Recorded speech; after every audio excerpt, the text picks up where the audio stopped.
Bonsoir à vous. Oui, une belle escapade pour eux. Ce voyage scolaire avait pour thème le 35e anniversaire de la Convention relative aux droits de l'enfant.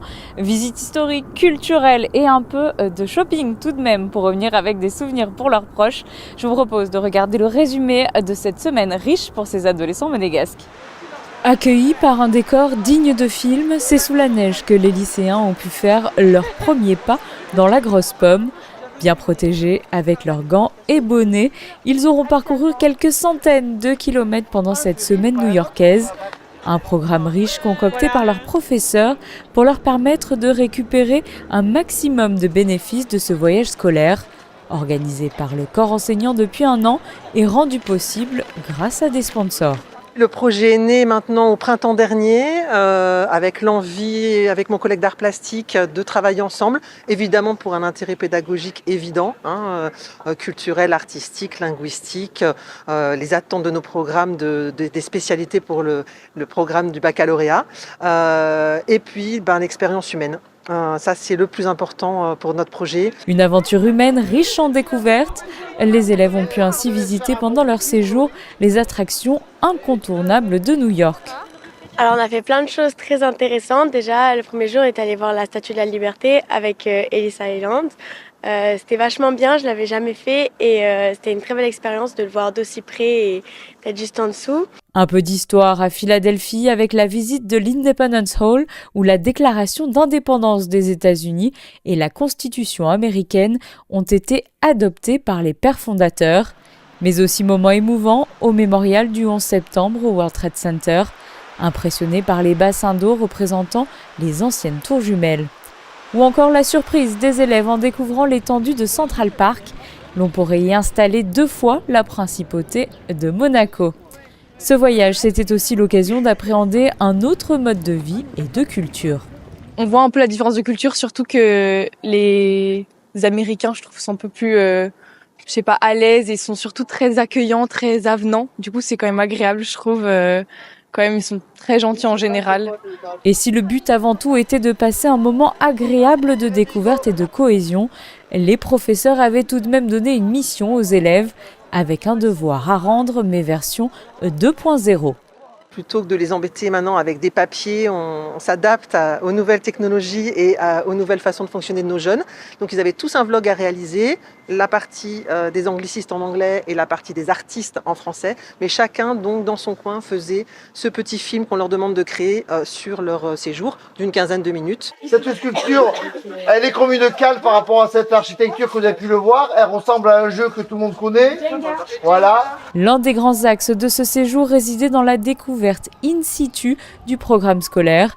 La visite de musée était donc une étape primordiale.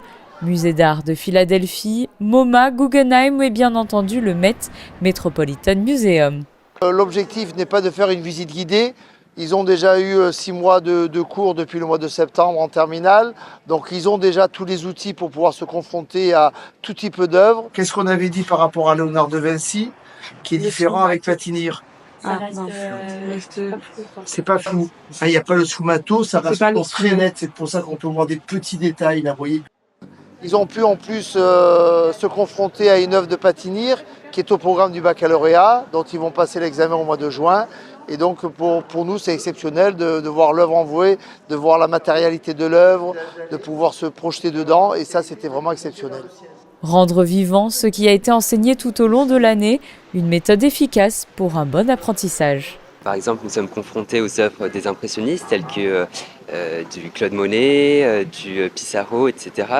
Mais aussi, on peut être confronté à d'autres œuvres plus abstraites telles que, on va dire du Paul Klee ou alors des œuvres plus contemporaines comme du Warhol.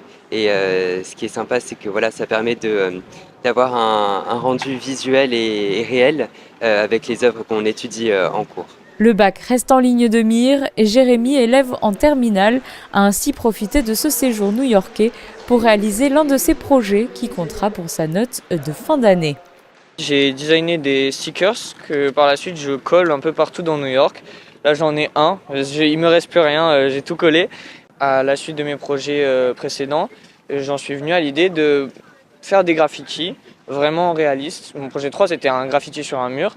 Et là je me suis dit, À New York, ça risque d'être compliqué d'en faire un vrai, parce que c'est complexe, et puis les législations et tout, ça risque d'être trop compliqué. Du coup, je me suis dit, pourquoi pas des stickers qui sont simples, rapides à poser, un peu de partout, où on veut, à Brooklyn, ou dans le Bronx, ou dans le Queens.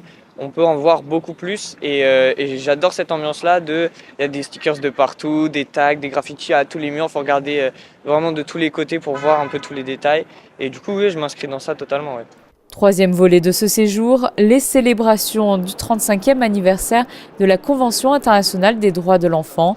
À cette occasion, les élèves et professeurs ont été reçus au siège des Nations Unies à New York, où ils ont pu suivre une visite guidée.